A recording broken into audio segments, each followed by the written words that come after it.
You are so on fire for God.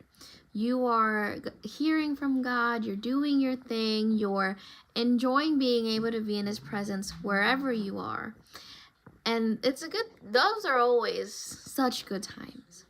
And then, have you ever been in the seasons where it's like dry and it's empty, and you're not necessarily lukewarm because you have faith that moves mountains and you've seen God do miraculous things, not only in your life, but in the life of others?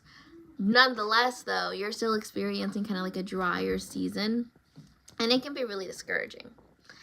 And one thing that really does keep me going is knowing that even if things on the outside are just really, really loud, God is still louder. And it is so important for me in those seasons to not go through the tradition of motion and to not go through the routine of doing things because they need to get done, but instead of being intentional about things. For example, before 2020, I remember I would constantly kind of just go through the motions of, okay, it's Sunday, it's time to go to church. Okay, we went to church, check. Okay, it's Wednesday, time to go to church. Okay, we went to church, check. When that got taken away from me in 2020 because, the world shut down, it was really sad. And it really reconstructed my viewpoint on what it means to go to church and be intentional about it. Now, we are in Mark this week, and I want to talk about Mark 7. Go with me, and I have my Bible today. Go with me to Mark 7. And it talks about when the Pharisees saw the disciples eating, but they didn't wash their hands at first, and they went up to Jesus, and they basically were like, why haven't they washed their hands? And look at what Jesus responds. I want to read it real quick. It says, Isaiah was right when he prophesied about the hypocrites, that it is written, these people honor me with their lips, but their hearts are far from me. They worship me in vain, and the teachings are merely human rules. You have to let go of the commands of God's and holding on to the human traditions. And he continued, you have a fine way of setting aside the commandments of God in order to observe your own traditions. Now, when I first read it, I was a little confused because, naturally, why wouldn't they wash their hands? However, it's more than that.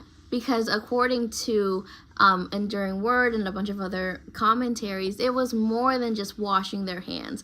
They would wash their hands like normal soap and water, and then they would do a spiritual cleaning so that their hands can be spiritually good to eat.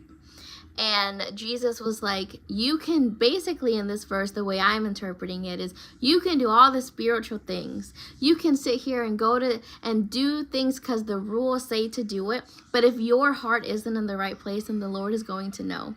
And the Lord is going to know your heart and your intentions behind why you're doing what you're doing. So even in the dry spells, I don't discourage you from church. Please keep going to church.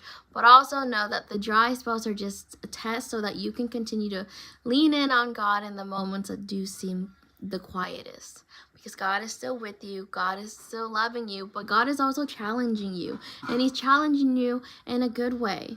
So in the moments where you don't hear Him, but you feel like everything is a routine, really dig into your heart and ask yourself why.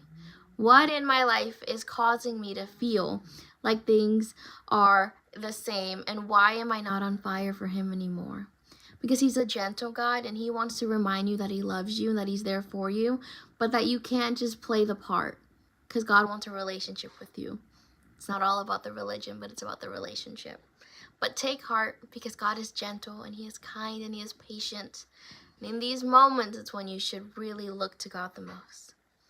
It was a really touching and challenging